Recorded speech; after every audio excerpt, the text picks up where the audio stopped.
Hi, I'm Scott O'Malonic, Scott O, Editor-in-Chief of Inc., and our next guest many of you know because you know his business. Paul Sarvadi founded Insperity almost 36 years ago as a two-person company. It's since IPO'd, grown into a company of thousands, received many, many awards for its culture, serves hundreds of thousands of businesses in the realm of HR and business performance, two things that are hugely important today. Paul Sarvadi, welcome to the Inc. Vision Conference. Thank you. It's great to be here. I'd like to talk about the fact that, all of those statistics that I could reel off about the success of Insperity, the number of companies it supports, the number of employees it has, the billions of dollars in revenue it has, are all impressive in their own way. But to me, what's really remarkable is that you started the company with an idea, and I think that was, or at least informed by an idea, that human capital and culture were really important. And you did this decades, I think, before most other people were thinking about it. Where did that come from? Well, it really came out of my own experience as an owner of a small, mid-sized company. And, as an entrepreneur, I had some companies that did okay, I had some that failed miserably, which is, where you really learn a lot. But, the nexus for starting Insperity was that I wanted to improve the success equation for small businesses. To me, that meant both the likelihood and degree of success. And what I saw very plainly was that success really comes through the people. And it was always interesting to me how you look at small businesses and, based on the entrepreneur, sometimes they were really good at operations, or sometimes they had a great financial plan or technology or whatever it was. But there seemed to be a great deficit in really honing a people strategy. And it's the people part that drives all the other initiatives you have across the company. So that was kind of what led to trying to make it easier for businesses to succeed through the role people play in the business. And do you have any insight into why that is, that sort of the human aspects of business tend to fall away first, particularly when things are difficult, when you're a sole proprietor running the show yourself? It seems that those most important things often get pushed to the side quickly.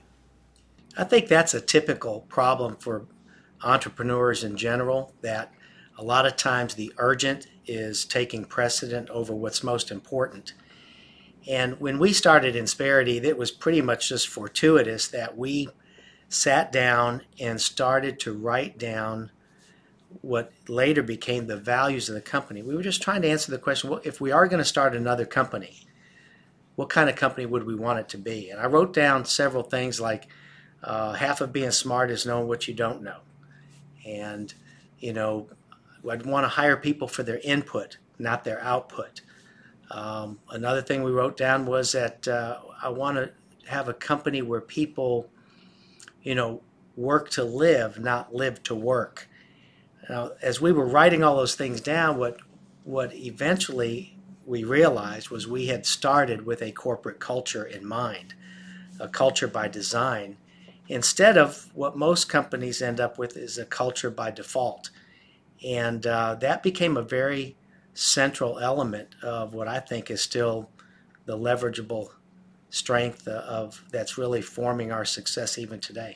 I think two things occur to me. One is that you're being a little bit humble in how you arrived at this in a way, because when I think of the time in which Insperity was founded, the mid 1980s was corporate raider time and a lot of cutthroat stuff in business, and you approached it quite differently. But the other thing that occurs to me is when you talk about culture, what that means exactly, because I think not everyone gets that. And there are those people who, and I think this happens in technology businesses quite frequently, there's like the cult part of culture that happens, right? And I don't think that's what you mean at all. No, not at all. What I'm talking about when I talk about a corporate culture, I'm talking about the environment that employees work in to either be successful or not. And the way I like to describe it is that the culture of a company is not part of the engine. It's not, it's not a part of the engine. It is the oil in the engine. And if you think of that analogy, an engine will not even run if the oil isn't in it. And what determines the potential of that engine is whether it's well oiled, whether it performs efficiently and effectively, and ultimately, and most important for business, is the speed of execution. And I just believe that values drive a culture, culture drives the success of a company. And it can be either by design or by default. And the default is probably not where you want to be, I imagine, because there's too many opportunities to run off the rails that way. Well, every company has a culture, and that culture is driven by it's the way people behave, and they behave based on what they learn is what drives the decision making in the business. Kind of the formal or informal drivers in the business. What's rewarded? What gets promotions? What gets recognized? And those things happen in a company, and you can either drive that and make sure that what you set up formally is what actually happens in the business, or you can just end up having those informal things continually create obstacles in your company, and then you're suddenly wondering why the formal thing you're trying to drive is being undermined to some degree by this culture that you just kind of allowed to develop. I think that's a really important thing for the folks who are watching us to keep in mind is that there's going to be a culture there no matter what, whether you create it with intention or it just happens. And I think most of us don't think that way, right? I think we think of culture as an active thing, not something that can happen to you. And when it does happen to you, as you say, it's as if you left the plug out of the crankcase and all the oil has run out. I think that's an important lesson. Another thing I'd like to talk about is you're talking about leadership understanding its why, people in positions of leadership. I've written a great deal about brand purpose, which is sort of the business equivalent of someone's why. What does the why mean to you in leadership? Yeah, well, it's really important, and especially for CEOs, I talk about, really fully developing the why. Why are you doing what you're doing? What is the ultimate purpose? And it can be on a lot of different levels. But what I've found is that the more well-developed why that you have, the more likely you are to first of all to persevere, because perseverance is a prerequisite to business success. You're going to face obstacles you have no idea what they're going to be. 2020 is a perfect example of that. So it requires perseverance, but it also requires creativity. It requires agility. It requires you to really think on your feet.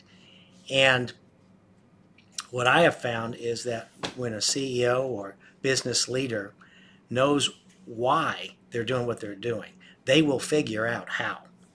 The how will, because the how has to change. Part of this is just the philosophy about what success really is, because to me, I always talk about failing fast. In business, if you fail slowly, you will ultimately fail completely. But if you fail fast, that's learning, and you will find the way that works. So you have to fail fast in business. To do that, you have to be willing to persevere. You have to be willing to fail. If you know why you're doing what you're doing, how you're making a difference, what is you really want to accomplish, that will give you ultimately what I like to call entrepreneurial faith. This, and not in a spiritual sense of the word, but this conviction that you have that becomes literally contagious within the company and outside the company. And so it allows a CEO to take that enthusiasm and translate that into literally painting the picture of what we're trying to accomplish, how we're going to get there, what it's going to mean when we achieve what we're setting out to do.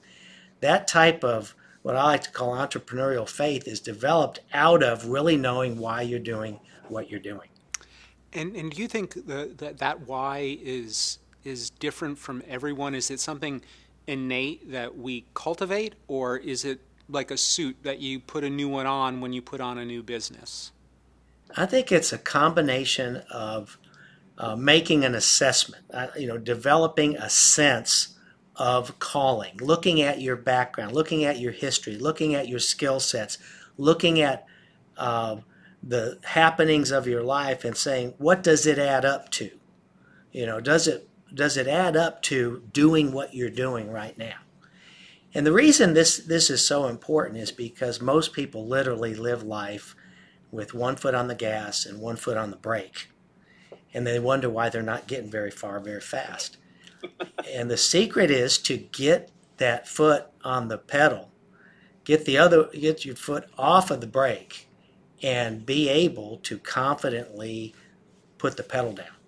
And so that's why I spent a lot of time about developing this sense of, what does it add up to, and you know what releases your own discretionary effort, the want to, because you're going to need to really put it all on the line to be successful.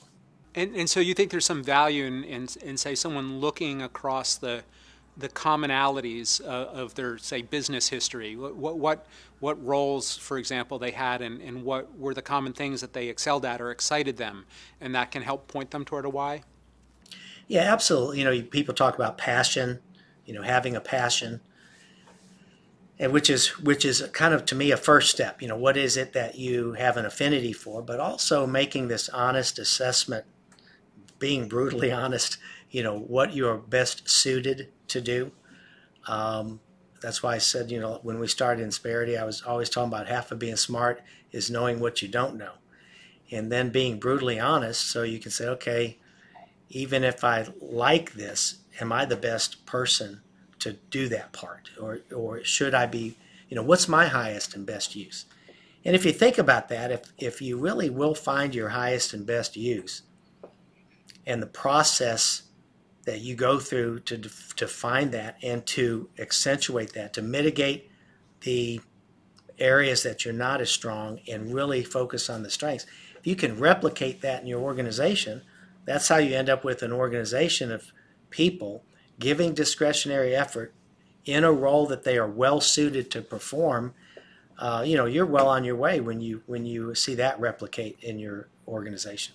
Yeah, you remind me of a story from this year's number one company in the Inc. 5000, where Kabir Baraday, the founder, was going to go into business with his father. His father early on made him take coding classes, learn software, but he drifted away from that and was trying to figure out with his father what to do next. And they talked about opening a chain of shops.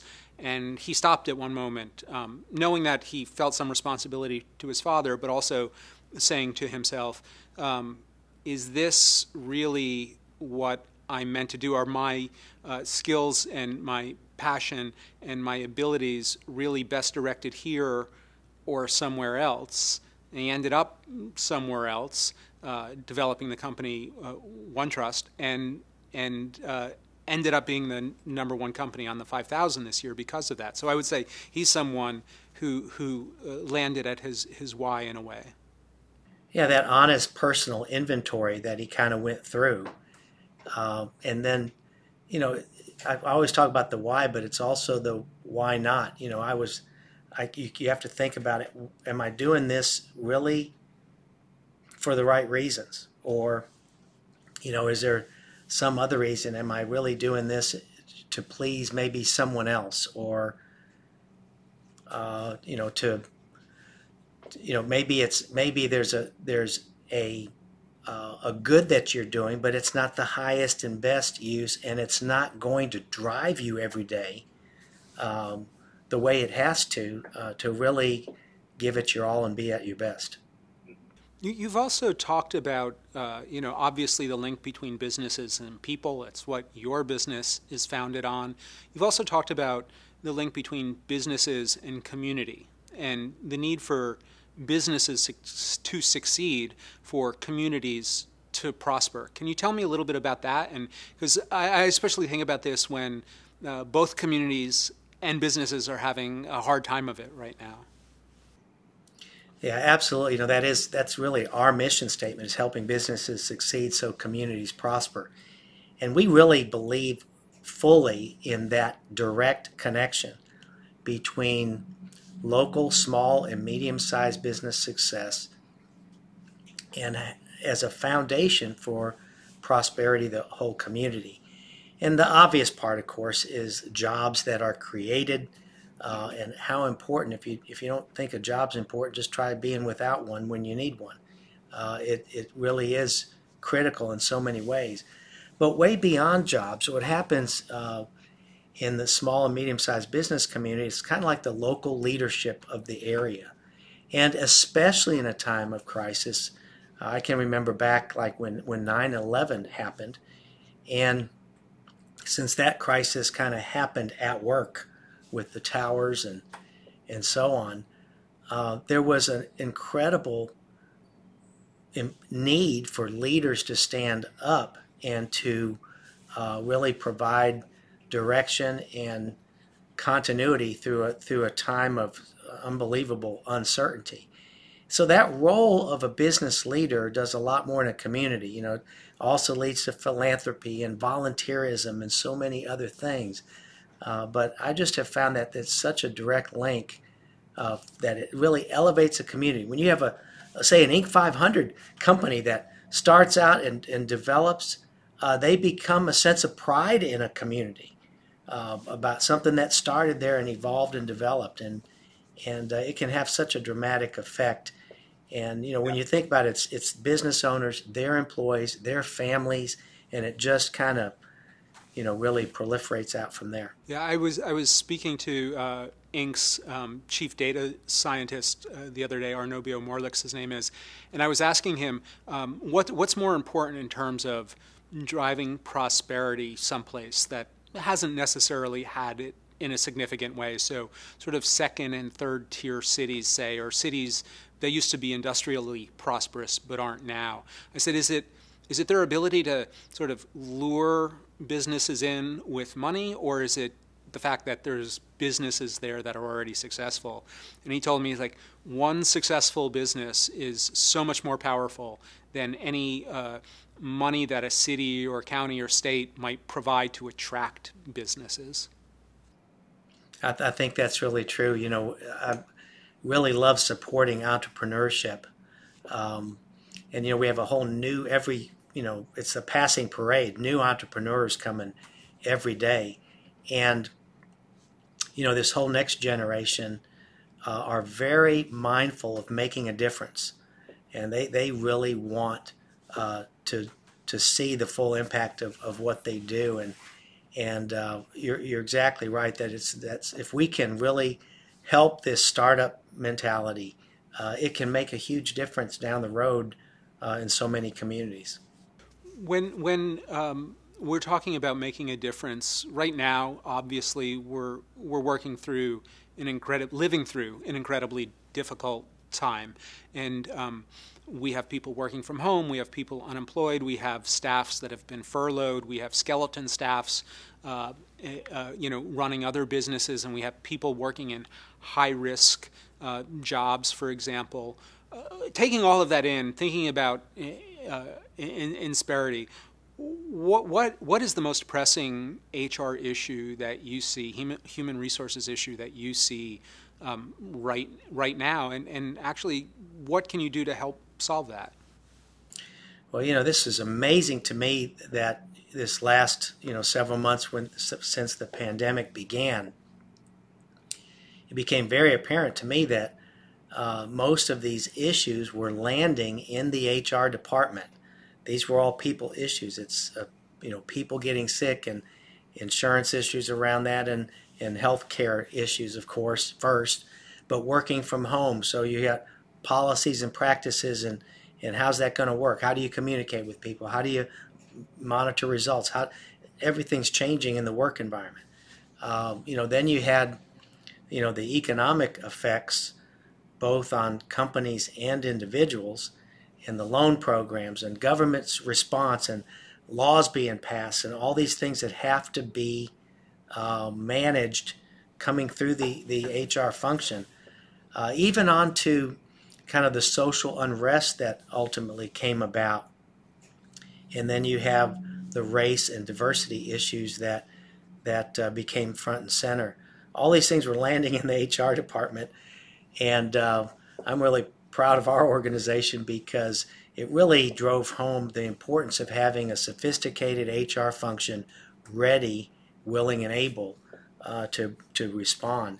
And we were able to really stand shoulder to shoulder with the small business owners and leaders and the employees at those locations and help them navigate through all these difficulties. And ultimately, you think successful, but there's no one issue. Like everything is an issue right now, right? It seems, and that means it affects every person, and so that human resources piece of it is so incredibly important. And I would imagine much more problematic for companies who did not build for the culture you've talked about earlier in our conversation. What is your word of advice to places like that to survive at this point? Well, it really drove home for me this whole culture by design that we put in place, where if the values are really clearly defined and the behaviors that those values that aspire to, and rewarding those behaviors, it put us in a position where people were able to put out the discretionary effort when it was called for, and they already knew the why. They knew how we do what we do and why we do it that way, how decisions are made, what the values are that drive those decisions. And speed of execution is the result of that. They didn't have to ask somebody to ask somebody to ask somebody what, how to make that decision when something brand new came up that we've never faced before. So, we had actually a 300% increase in the number of customer interactions that were taking more than twice as long. So it was a 5-fold increase in the amount of work. And we were able to do this instantly from home and really meet those needs. And it was really another example of how, we got the benefit of a culture that allowed people to be at their best. So, given that, I'd like to ask something like very prescriptive of you, and that is, what are the 3 or 5 things that I should be doing here at Inc. or the entrepreneurs who are watching you right now should be doing? And this is separate from actually calling Insperity office somewhere, right? What are the 3 or 5 things that I should think about most right now, given the circumstances we're in? So, first of all, I'd kind of go back to that culture side, and it's a great time to take inventory there. Have you defined your values? Are they aligning with, how you're rewarding people in your organization? How close is that informal to what you're aspiring to, the formal? Good time to take that inventory. Also, I'd go back to another thing we said, and that is that back to your own highest and best use. Have you taken that internal assessment of yourself and in an honest fashion? And are you in a position where you've optimized your own value to your business and to where you can be most effective, and allowing that to cascade through your organization? Another thing we haven't spoken about, though, that I think is always critical for you as a business leader, you as a CEO, is having this, what I call a laser focus on the customer, especially when things are changing. So, having that focus on, I always believe that the marketplace will guide you, will tell you, will be very instructive if you're listening, if you are focused on, not just customer survey feedback, but what's actually happening at that customer, and how is what you're doing changing and affecting that customer. And that laser focus on the customer, it will drive your innovation the way it needs to where you always have a hand in glove fit and providing the most value for the customer. So those are the things I'd be really focused on right now, because when things are changing rapidly, you really need to be in touch with how things are changing for your customer. So you can't really respond in all the ways you want to, so you have to have that strong core, right, when things are changing so rapidly. Absolutely. We've lived through a time here when no one would have anticipated how things changed that fast. And you need things that you can really hold on to that will be more of a rudder for you to steer your way and navigate through these kind of challenges. Yeah. I think what we've talked about today, is validated actually by the success that Insperity has had across decades now. So anyone who tends to dismiss the things we've talked about, tends to dismiss culture, tends to dismiss the idea of putting people first, of taking care of your people, which you wrote a book about, has some thinking to do, I think, because you're an example of doing those things and coming out on the other side and being able to show by example that it matters, and that's valuable to our audience. Well, it wasn't very popular early on in our business, of course, more than 30 years ago. And a lot of people have kind of given lip service over the year. People intuitively know that, your people are important to your company. People intuitively say they care about their people, but how do you actually care for your people in a way that will achieve that individual discretionary effort, a high level of collaboration, and ultimately alignment of your organization? Once you achieve that, then the responsibility really takes hold, because whatever you point that group of people, whatever direction you point them, they're going to accomplish that. And for me, that's the goal. That's the job of a CEO. It's all about alignment. I think I have personally taken away some things to think about from our conversation today. I want to be respectful of your time. I know you have a lot of other stuff going on, but I would be remiss if I didn't ask one final question, this being the Inc. Vision Conference, and that is, what do you see coming forward from as we transition from 2020 to 2021? What should we focus on? What piece of advice do you have for us about the next year and how we might get through it? Yeah, I think it's really important for us to recognize that we've all been through some pretty traumatic experiences, through and collectively and together. I think about not just from a business standpoint, but what we've gone through as families and as a common family.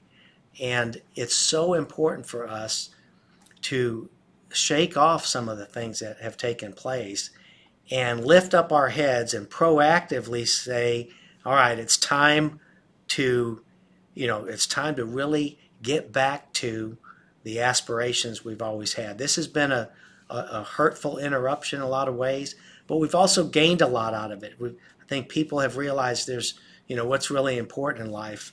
And, but it's time to put the energy again and lift the heads again and look at the long term.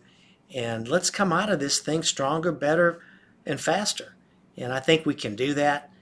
We as business leaders need to lead the way. And, we always have, and this should be no different. Paul Sarvadi of Insperity, thank you so much for being with us today at the Vision Conference. Thanks for having me. I appreciate it very much.